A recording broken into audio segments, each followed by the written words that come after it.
Broadcasting live. It's America's longest running talk show on computers. It's Computer America, bringing you the biggest names in technology with guest interviews, new products, and your emails. Listen live at computeramerica.com on any device around the world. Email the show at live@computeramerica.com or find us on social media. Be sure to check out our website for contests, giveaways, show notes, live video stream, podcasts, and more. You're listening to Computer America.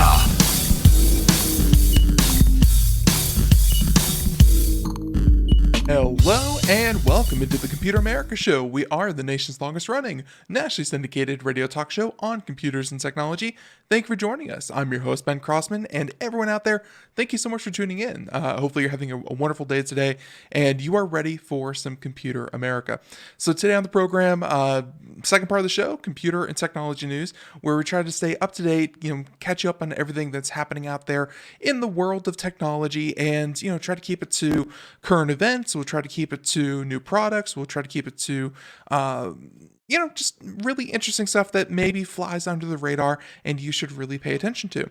So definitely want to keep an eye on that. And then in the first part of the program, assuming everything works out here, we are going to have a company called, an organization called the Smart Cities Council. And if you'd like to hear about them, what they do, and let's see if we can do that. So we'll be talking to the Smart Cities Council here in just a moment. And that's going to be great. So joining us will be the managing director, Mr. Philip Bane, who, again, live radio. Hey, we'll have to work through some stuff because I was caught completely unprepared. So I apologize in advance. So everyone, before we get started, computeramerica.com. That's where you'll find everything, including show notes. You'll find today's show notes, yesterday's show notes, every single day. Computeramerica.com is the best place to find up-to-date information about anything we do. And of course, find us on social media. Find us on, of course, Facebook, Twitter, Instagram, so on and so forth. Definitely check us out there, reach out there. We always monitor and love to answer questions that you may have. And of course, computeramerica.com, we also have reviews and topics and op-eds and things like that.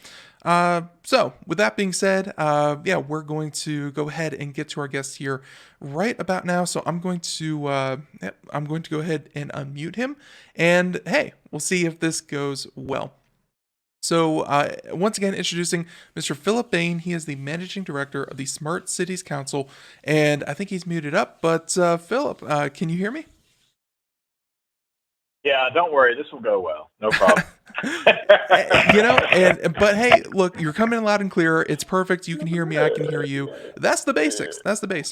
That's what counts, right? Exactly. Absolutely. Thank you for your time. Thanks for the invitation. Appreciate it. Our pleasure. So and of course, happy that you could be on the show and talking about this topic really of smart cities that has been around for a little while now, but it seems like every year it doesn't change focus, I want to say, but it's something that as new technology, and I'm sure we're going to talk about things like 5G and so on and so forth, that as new technology comes out, it gets refined and even expanded, and this idea of what a smart city is, becomes just like this bigger and greater promise, and it's a very interesting topic. So before we get to all that, though, I wanted a little bit of background on you. Have you always been in technology? What's your background? And give us a bit of background on the Smart Cities Council. When did they form? Sure. absolutely. So the council's been around for about 8 years. I joined 5 years ago. We are a for-profit private company. We go all around the world and we talk to people, and a lot of people think we're a nonprofit, and we say, no, in the United States, we actually believe that you can do good things and still be profitable.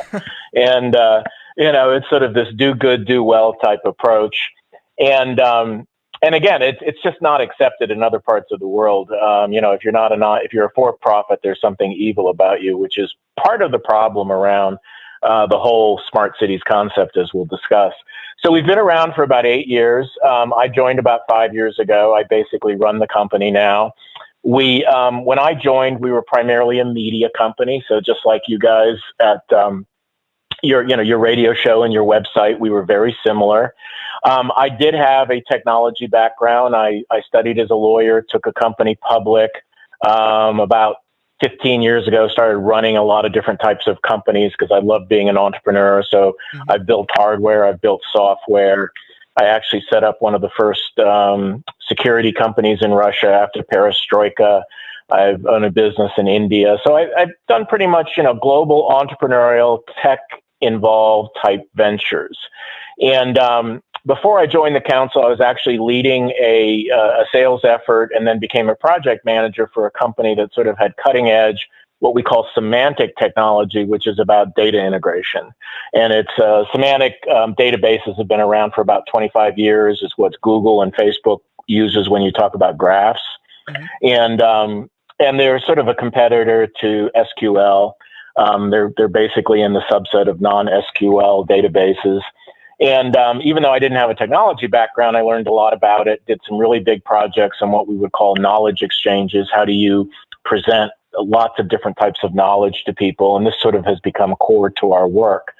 So in about 4 years ago, we really sort of changed our focus. At the invitation of the Obama White House, we sponsored a readiness challenge in the United States, and that was essentially to provide a winner of a challenge, what we would call a smart city winner, all sorts of in-kind benefits from our partners and members, but also workshops and a lot of publicity. And we're going into our 4th year now. In the 3 years that we did it in North America, we probably had about over 300 cities give us data. Mm-hmm. And we had 30 finalists and 15 winners. So pretty extensive. It was sort of, for those of you that develop software or hardware or familiar, it was sort of, we used to call it a beta case, but really what it was the beginning of our iterative development of what we call Smart Cities Activator. Mm-hmm. And what we learned was that cities were, one, desperate for help. They just honestly did not understand how to integrate a lot of different types of changing technology, and I'll give you some facts in a second.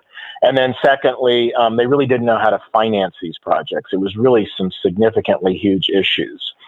And so we essentially did the workshop bit, the conference bit. We had about 8 conferences around the world, Australia, India, and the United States. We've done probably about 80 workshops around the world. And what we found, and this really goes back to sort of knowledge, how do you acquire knowledge, that people would come to an event, be it a conference or a workshop. They'd be all excited. They'd meet a lot of people. And I think everybody on this, listening to this show will recognize this. The day after, they'd sort of drop off the cliff. They wouldn't know what to do, wouldn't know how to do it.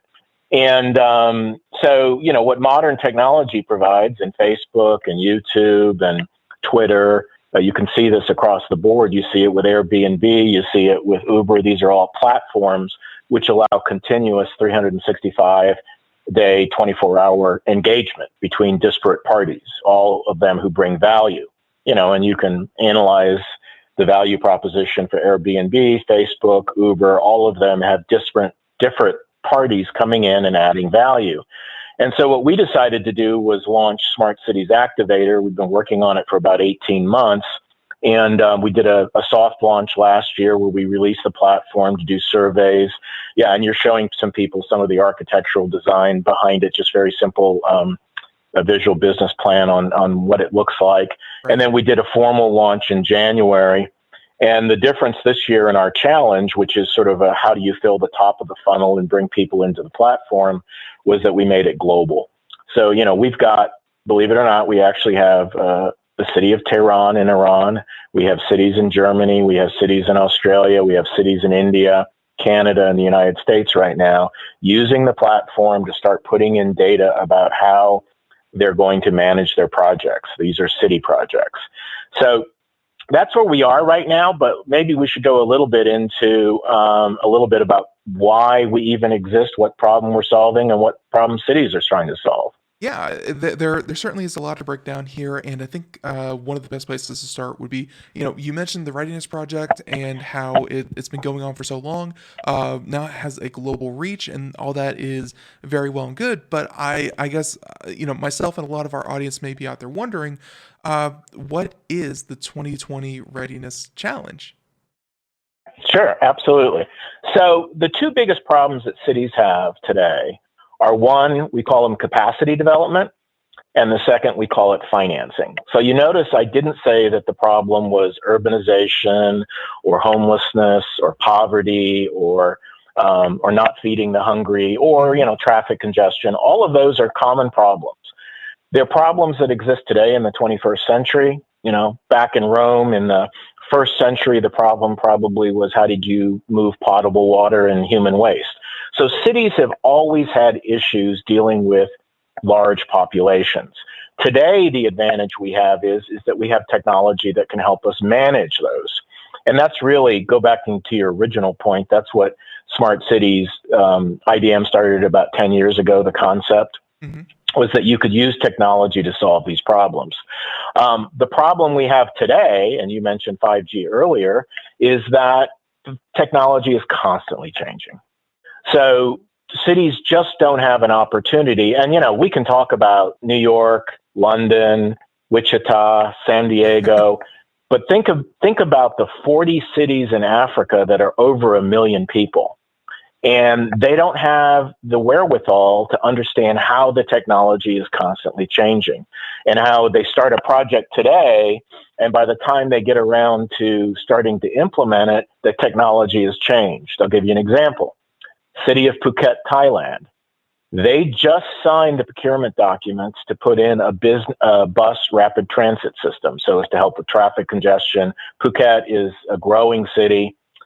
They started the project 13 years ago. So can you imagine how many times the technology has changed in those 13 years? From diesel buses to electric buses to hydrogen buses, and then all of the other things that you would use in the background to manage buses and get people on. And they're also combining mobile, peer-to-peer platforms. So like, how do you get people to the last mile? So that it's constantly changing.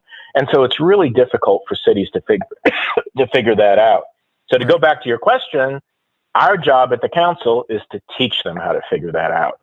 And what we do is we gather data through this process, and then we take them on a journey, a smart city journey. We figure out where they are, and then we give them the tools to be able to understand the technology and then figure out how to finance it. So hopefully I didn't go on too long, but that's essentially the idea of the challenge, is to get them involved and then show them how to solve those problems. No, and of course, part of that is going to be, you mentioned a number of cities there, and all many different federal governments that you have to deal with, many state and local, of course, that you have to deal with, and then of course the difference between the U.S., China, South Korea, Australia, so on and so forth. Do you find that through smart cities councils and working with all these places, are certain kind of countries more receptive to these to this kind of activator, or is it just they all have the same problem and it's just going to be I wouldn't say cookie cutter, but just getting started is harder than any individual country is going to make it? It's funny you should say that. Yeah, getting started is the hard part, and that's what the activator platform solves.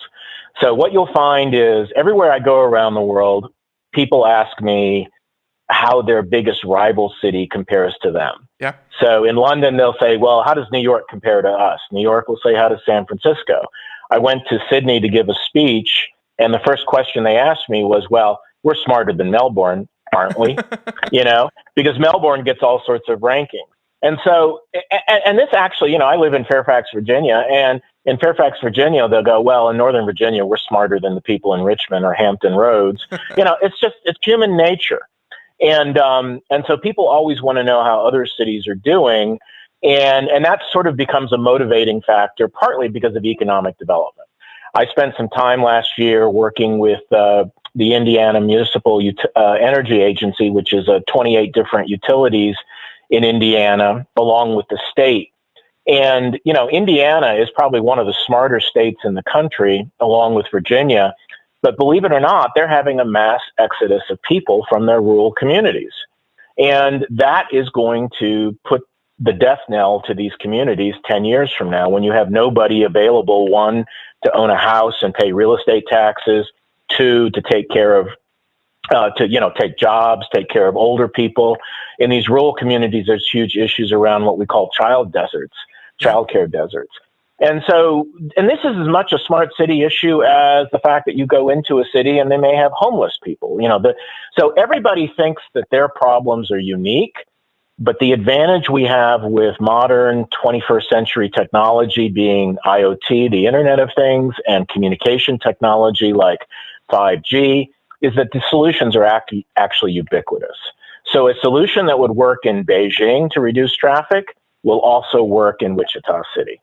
And that's one of the things that people don't realize, but it's one of the commercial advantages to companies like IBM, Hewlett-Packard, the Chinese company Huawei. I mean, you go across the board, and the fact of the matter is what these companies build as technology can be used anywhere in the world to solve these urban problems. So everybody thinks their problems are unique, but after you spend a little time with them, you realize that they're just using different language, and that a lot of times the problems have already been solved in other communities. So, and then of course, I guess, working with these cities, and let's say, using IoT and getting the data and actually addressing some of these key issues that these cities have. You were mentioning things like child deserts, and you were mentioning things like it's actually been very well documented that people go where jobs are and where there's economic opportunity, and that happens to be in cities. Not many rural places with factories closing down and so on and so forth. Many people are flocking to large cities because that's just where the jobs are. When you are let me give you an example of that before you ask your question, just Sure. because, and I'm sorry, I'm a storyteller, so when you give me something, I'll tell you the story. So India, with 1.3 billion people, has been historically called the world's largest agricultural or rural democracy. Within the next 5 years, it will be the world's largest urban democracy. So people have moved from the country to the cities, and it's caused huge problems with pollution, water and air pollution, homelessness, poverty. So we're just seeing the tip of the iceberg. There are more people living in the 11 countries around Singapore than all the rest of the world. And that's only maybe like 10% of the total landmass. So exactly to your point, what you're seeing are these migrations. And of course, people won't talk about this often, but some of the largest growing cities in the world we actually call them refugee camps. So if you go to Syria, you go to Turkey, you go to other places like that, what you find are these are cities. They're literally cities that have all the issues that any human community have, pollution. I mean, imagine living in tents and having to deal with human waste, water potability. These are the same issues that New York deals with. It's just New York is further ahead and has more systems to handle it. So when we talk about smart cities and the problems that face in the rapid urbanization, we're actually talking about something that's sort of common to all of humanity. It really is, and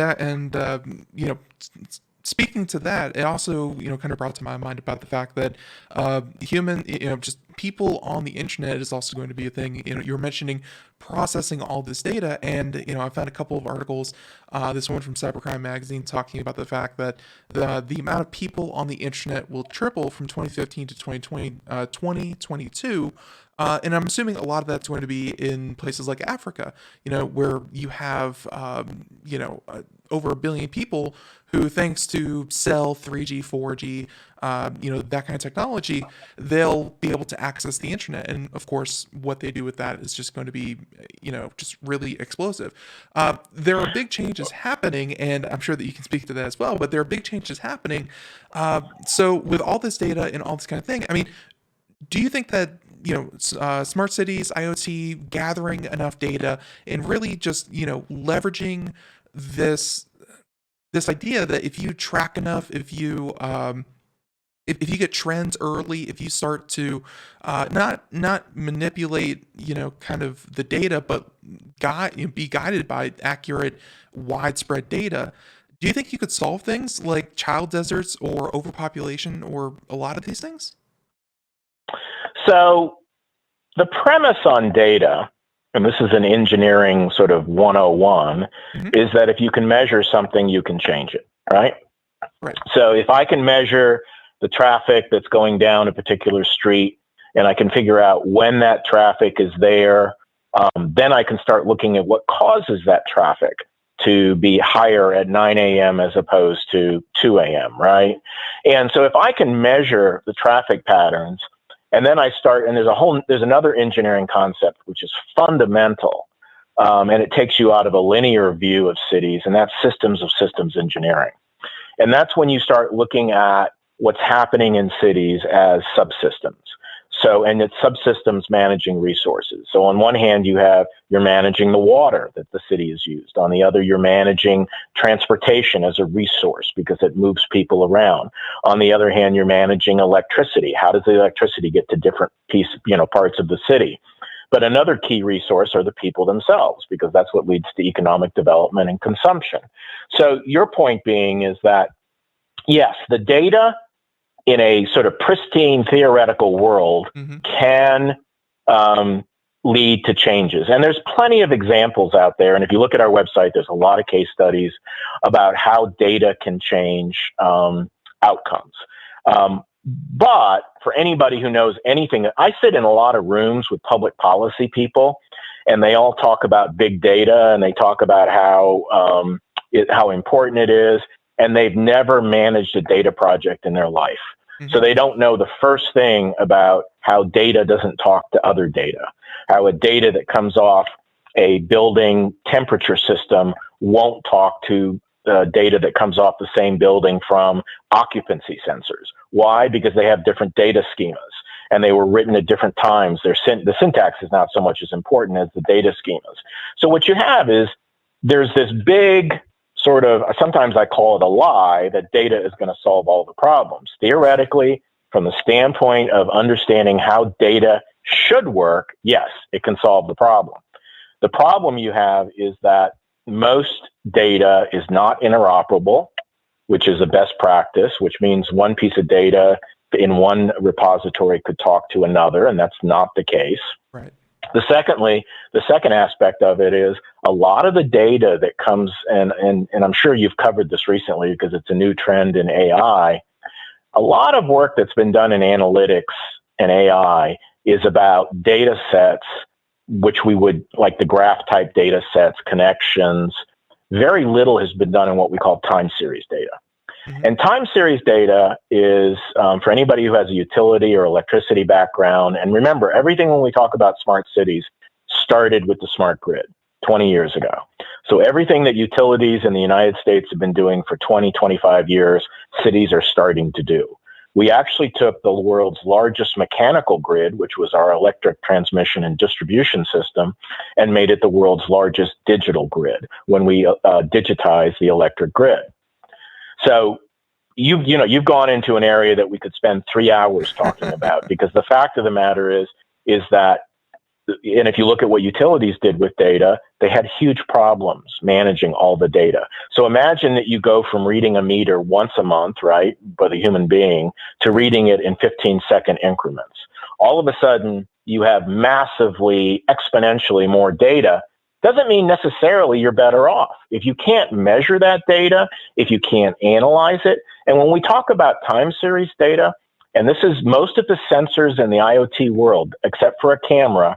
So if you have a people counter, if you have a temperature sensor, which is measuring temperature changes, if you have a pressure sensor, which you could be putting into concrete for a bridge or a road, so it's reading the pressure, or the level of humidity, right? So you want to make sure that that road, that asphalt or that concrete in that bridge keeps a certain level of humidity so that it doesn't fall apart. So you have a sensor in there.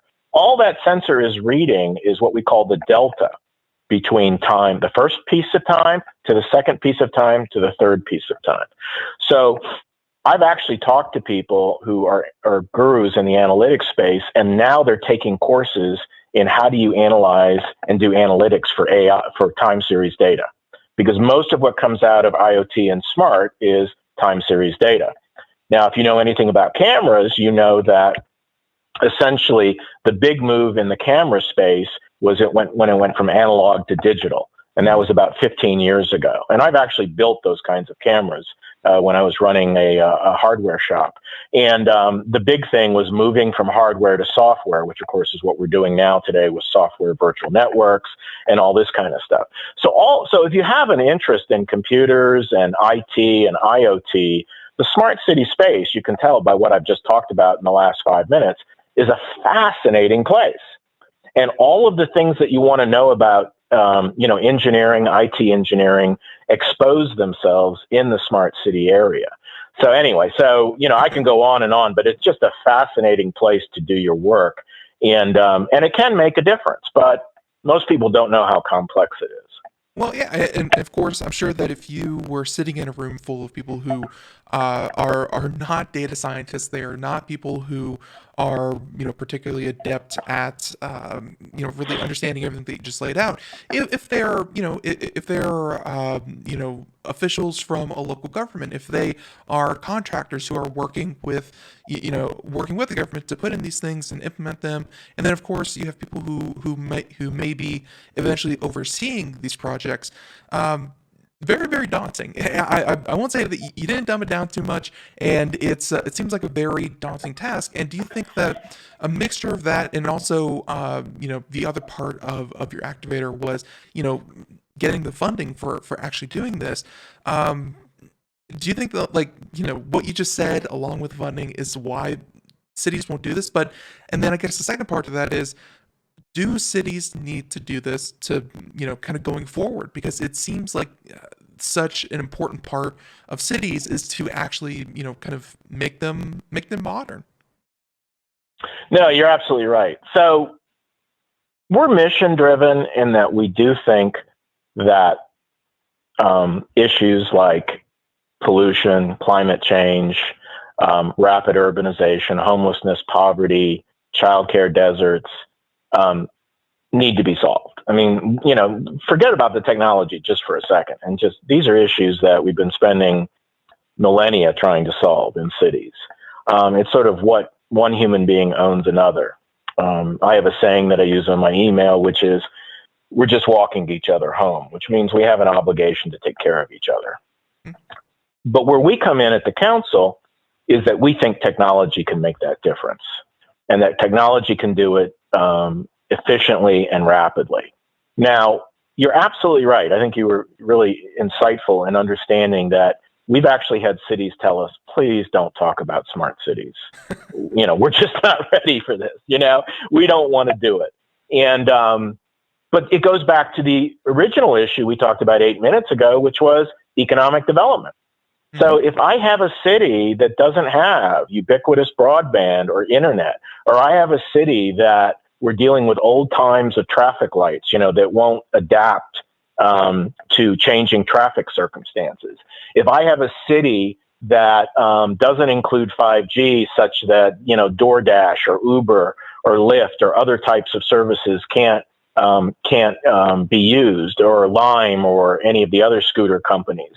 I'm probably not going to hang around if I'm a younger person, right? Right.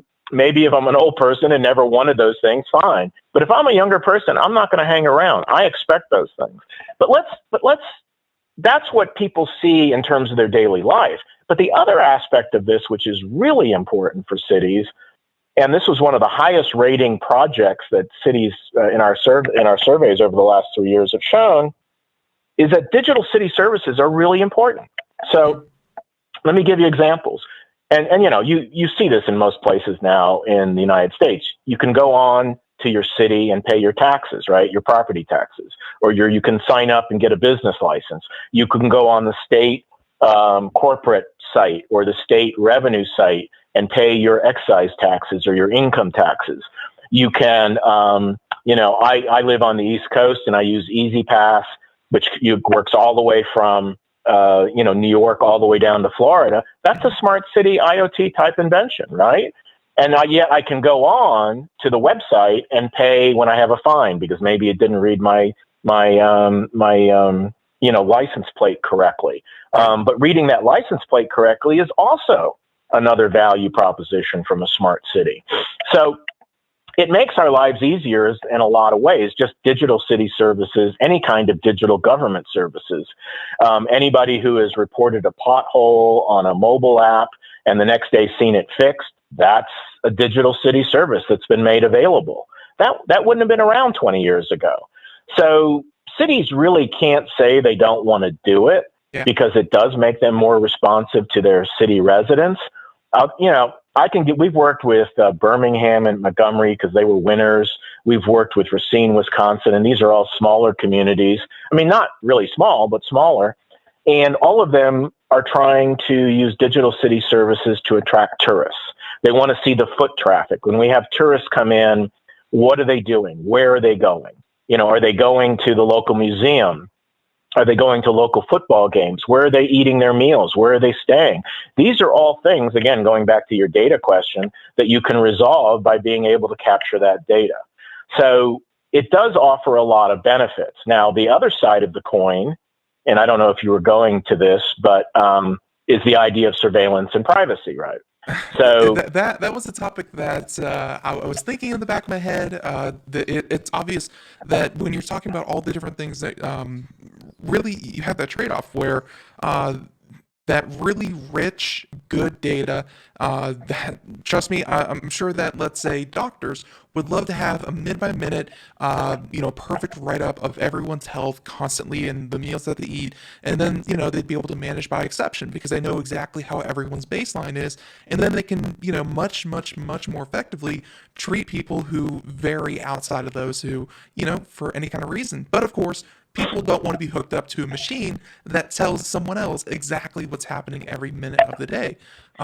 It's a possibility. Yeah. So imagine that machine is a CCTV camera that is recording your face, right? Mm-hmm. And then comparing it to a database of faces and saying, you look whatever, you look like a crook, or you look this, or you look that, or you look like London, you're drunk, right? London, yeah. Well, London has the most cameras. But China is particularly using this approach, and there's a lot of information out there about how China is using surveillance to manage. In the United States itself, we've got real issues. Some of it's been done, but let's go a little bit further because you've probably read some of these articles. So you think that the smart city ends at your doorstep, but then you have a Ring. Doorbell, right? Or you have some other kind of alarm system that now the police get access to. For sure. I would take it one little step further.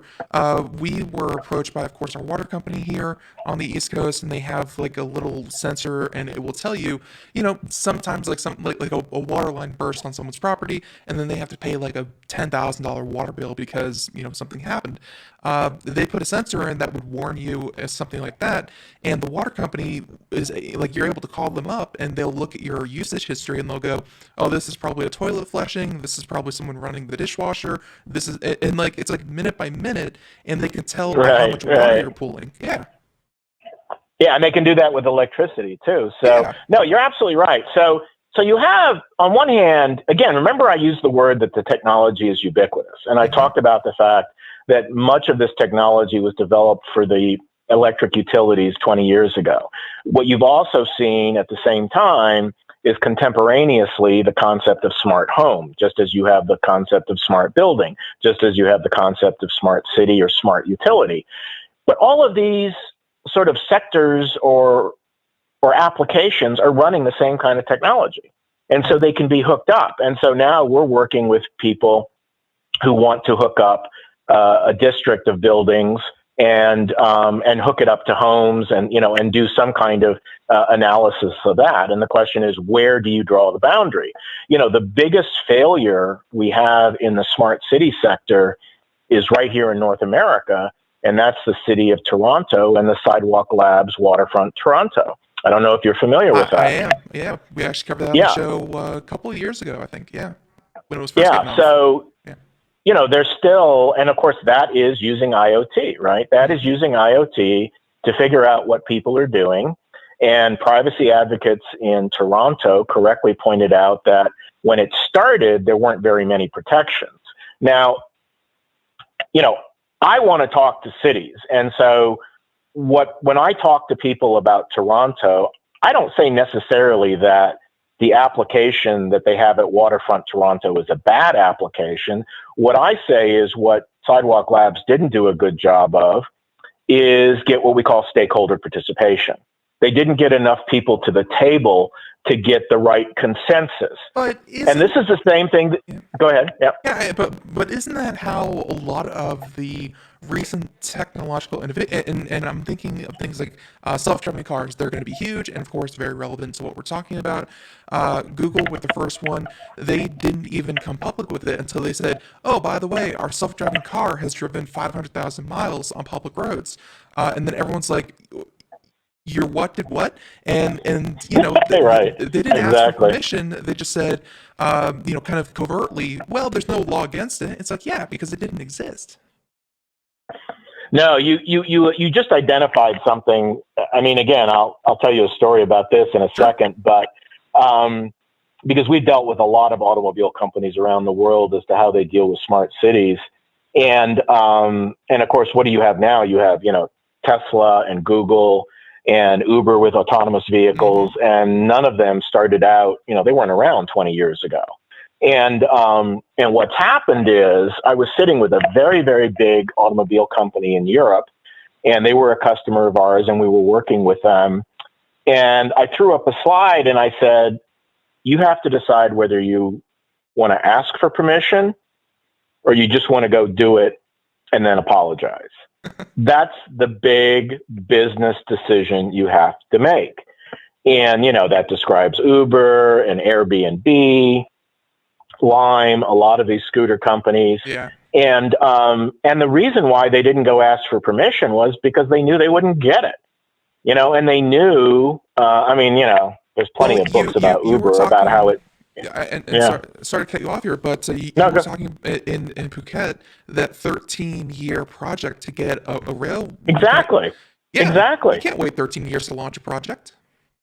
No, and certainly not if you're American and you're being run by venture firms, right? And you expect to become a unicorn in, 18 days. Yeah, exactly. So, there is an argument to be made for innovation. Cities don't see themselves as necessarily being innovative or having the requirement to innovate. They see themselves as taking care of their residents in a sort of rational way. It's the same way utilities. If you ever go talk to electric utilities in the United States, they're really slow to change. And they'll say, well, our only job is to give you 99.99999 electric reliability, right? Mm-hmm. That's our number one job. And you can't really argue with that. It's the same thing with cities. And so they have a hard time dealing with organizations that look at the city as a playground and, potentially can put things at risk. But going back to, these are interesting issues. We talked about data. We've talked about business models. But I want to go back for a second to stakeholder engagement, because that is a big issue for cities. I have done big workshops for really what you would call smart cities, and I find they don't have the utility in the room. Or if they're in Europe, they don't invite any of the commercial solution providers, even though they're going to rely on them to provide the solution. And so what you see consistently is this inability to bring all the people to the table. And that's a big part of what we do with our Activator platform, is we identify who should be in the discussion and then bring them into discussion at early stages. That's a big piece that we're trying to teach cities, along with capacity development and financing. We're trying to teach them how you bring people to the table, because if they don't, then they end up, I mean, a classic example, you can talk about Toronto, but the other one is Amazon and Long Island, is they really didn't get all the people to the table. They thought they had a deal, and then they realized that they hadn't really they were negotiating with people that hadn't been at the table at the beginning. This is just a common occurrence in the public sector. So what we've talked about, one, is this idea that the technology is constantly changing and cities don't know how to deal with that. Two, we've talked about stakeholder engagement, which is a big part of all of this, getting the right people to the table. We've talked about the fact that, yes, I do think this technology can deliver benefits, but the last piece of it is financing.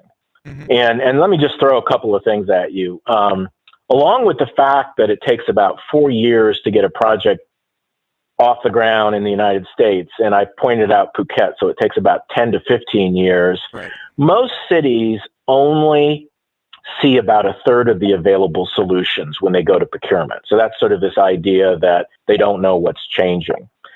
We've done some analysis and found that probably between cities and suppliers, because of broken procurement and financing, that they spend about $75 billion a year really getting to zero. I mean, it's literally going from, there was the book 0 to 1, but for the cities, they're staying at 0. And they're not getting to 1 because they don't know how to innovate or integrate with all these different technologies. The World Bank and the G20 have actually said that one of the biggest problems for cities is the ability to create what we would call a bankable city project. Most cities, only about 16% of all the cities in the world can finance their own projects. So imagine all the other cities that need to bring in the technology, be it 5G or autonomous vehicles or cameras. Most of them have to do it through municipal or some type of financing. Mm-hmm. So it's a difficult process. And a lot of people get frustrated because they think the technology is going to solve it, but then they don't understand all of these other human factors that make it really difficult to apply. And it's not a clean, it's not like dealing with, modern technology and all these unicorns working in the business to consumer space. This is much more complicated than that. I certainly believe it. I mean, even in the place that I grew up in South Florida, that South Florida gets knocked over by a hurricane about every 3 to 4 years. I would say it's a pretty good interval. In some years, you get 5 different hurricanes in a single season. And we lived in a neighborhood that kind of dealt with themselves, and it's been a 15-year fight to convince everyone that we should put our utility lines, electricity and phone lines, under the ground so that so hurricanes don't destroy them. And that fight's still going on. It just recently got approved. In that regard, let me make a point here. So we focused on smart cities, mm-hmm. but one of the things I want to point out, we've worked with a lot of cities in South Texas. We worked with Puerto Rico. We got a huge grant to work with these sets of communities, because the technology that reduces traffic congestion, that keeps your lights on, that keeps your water drinkable, mm-hmm. are all technologies that can also make a city resilient to that hurricane, to that fire, to that storm. So those same technologies can help communities that need to be more resilient.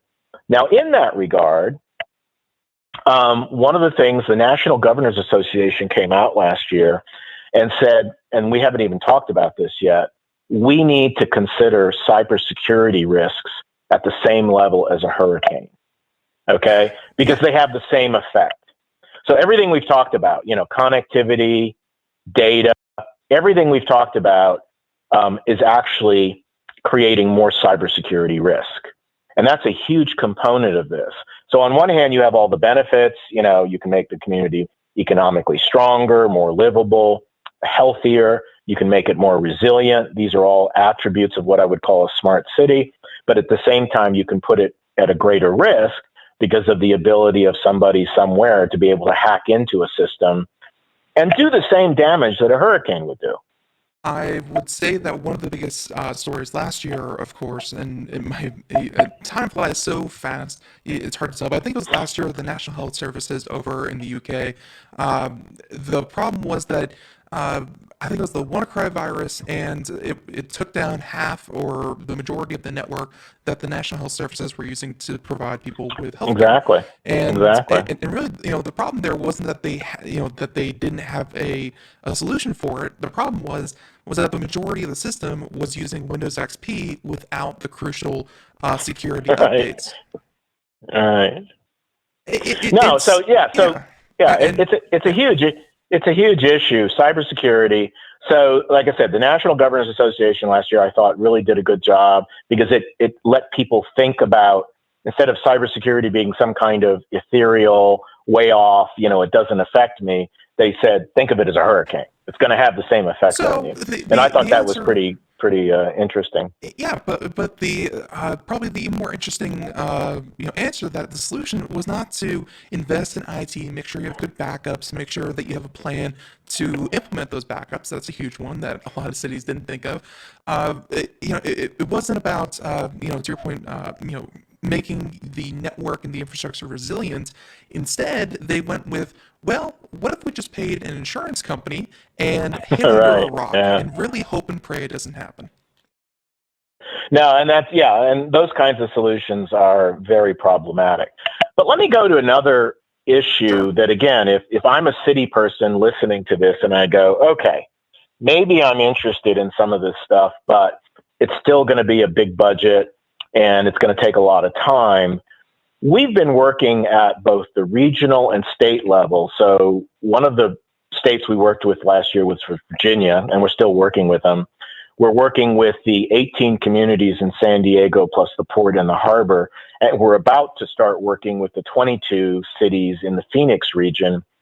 And one of the things, remember I said that one of the advantages of IoT is that it's ubiquitous. It can be used in a lot of different places. Mm-hmm. Another advantage of something that can be commoditized like that, and sensors and routers and the wire and the broadband it can all be commoditized, is that you can aggregate demand. So if you have multiple cities coming together, they can, one, set a requirement that meets all of their needs, but secondly, they can also get the price reduced because they have a larger, pot or pie, a larger gross amount for the contract. And so on one hand, the technology allows you to start aggregating demand. And so like Virginia is really looking at, how do we share data? For instance, we did a big piece of research for Virginia on, they had 68 executive agencies, 139 cities and counties, 25 universities and boards. And Carlos Rivero, who's the chief data officer, he was tasked with the job of, how do we start sharing data? Mm-hmm. How do we share data between the Virginia Department of Transportation, which is the fourth largest in the country, with the other 139 communities, right? Which can range from Northern Virginia, which is millions of people, to a place like Danville or Charlottesville, which maybe, is 300 or 400. And I'm guessing a shared Google Doc was not going to work. You hit it on the head. So not only was that not going to work, but then the question is, once you start sharing data, one, you can start doing regional planning. So you can say, okay, we now have data from 4 counties, transportation, economics, because remember, it's an ecosystem. Mm-hmm. So, most people don't realize that New York City itself is supported by about 6 states.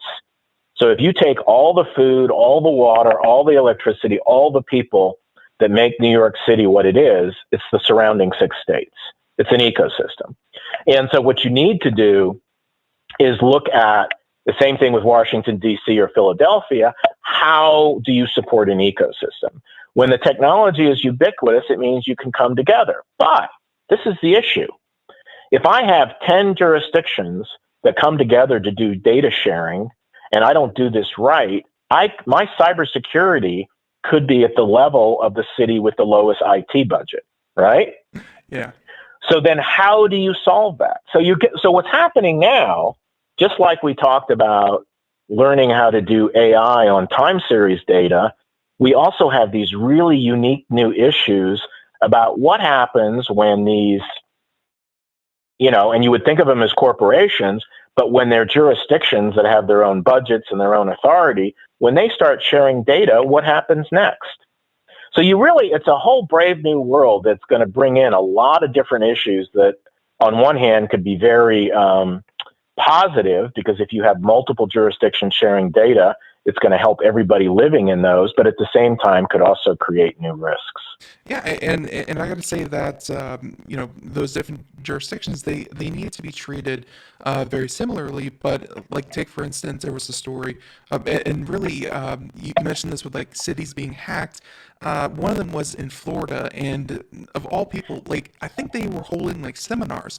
The local law enforcement, the police departments were holding seminars for people, really for companies, saying, don't click on links in emails that you don't know that come from outside the organization. Right. And then it turns out that a random officer in some precincts clicked on an email attachment and infected the entire city. And then in another city, it was someone working with the Department of Education. I think Baltimore had one, and it was, I think that was like their utilities or something like that. Like, there's so many vectors of attack. I do not envy, just outlining this to people, just how complex this can get.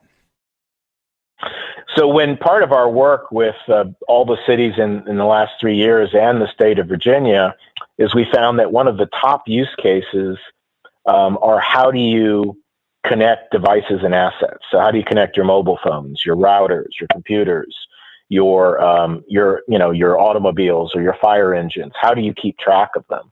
And that's a huge issue that people are trying to solve. But at the same time, it's exactly what you just said, which is then how do you protect them also? So it's a lot of these issues are not new. I mean, I keep telling people as much as things change, they remain the same.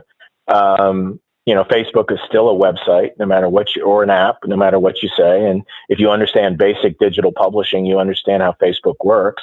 It's just that it has a lot more interactivity.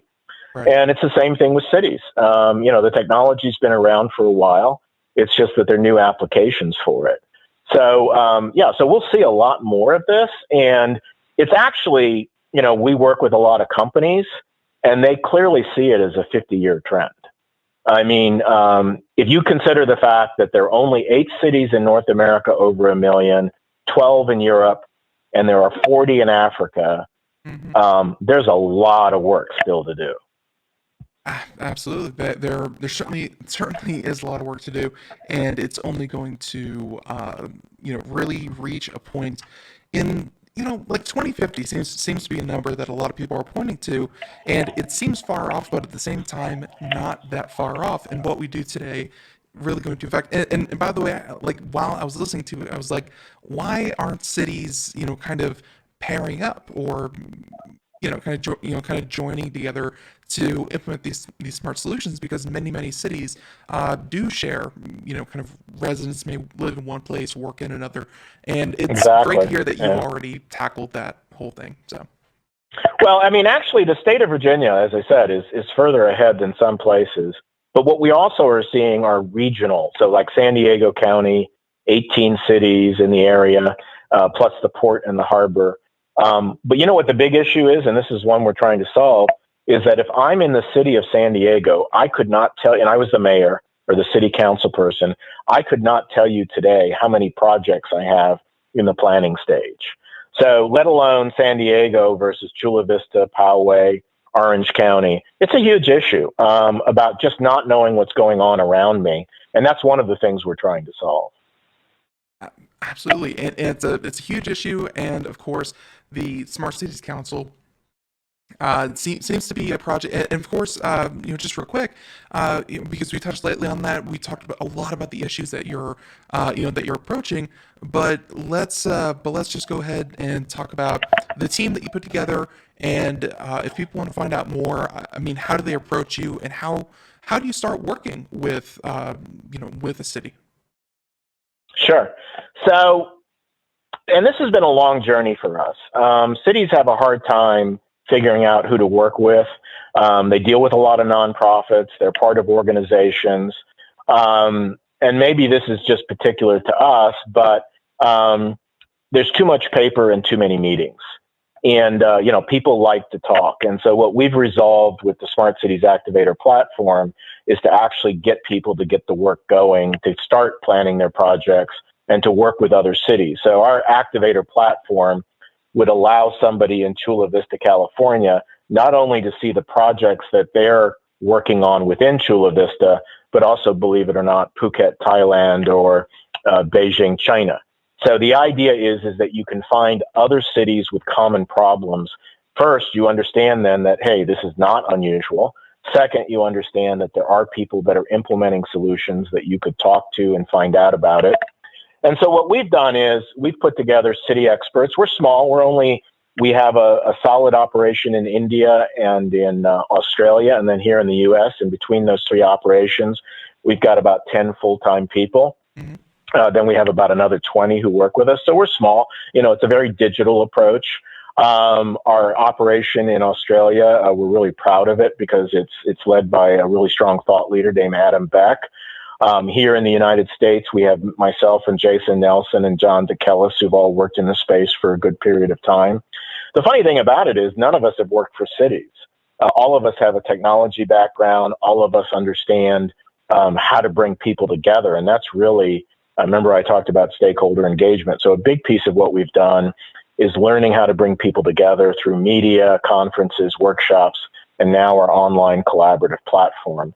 So we're very innovative. I think we're really challenging the how cities do business and how how solution providers provide solutions.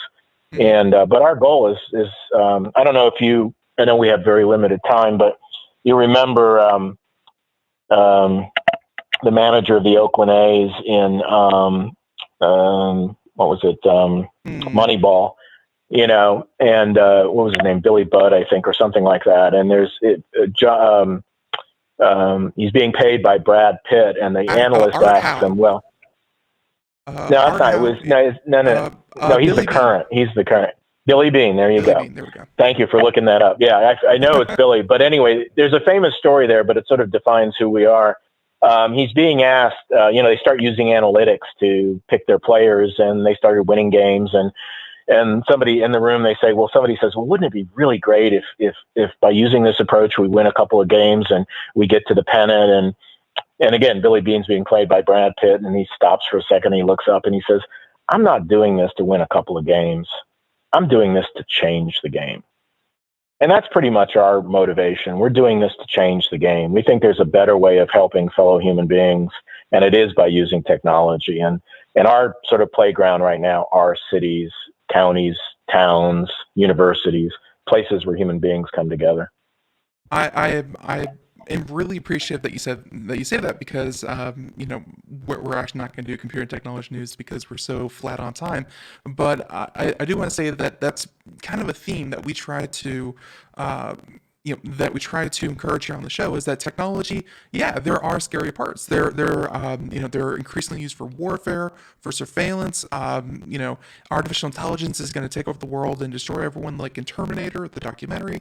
There's so many ways that technology can hurt us, but at the same time, you could think of things like telemedicine that allows one doctor to see dozens of patients a day as opposed to 5 or 6.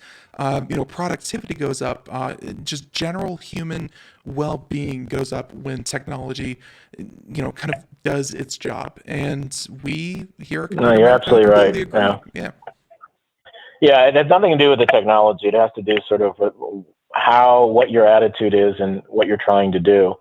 No, that's cool. I really appreciate that. And thanks for your time. This has been a lot of fun. It's always fun to talk to somebody who's knows something about it and willing to listen. And some of those questions are really great.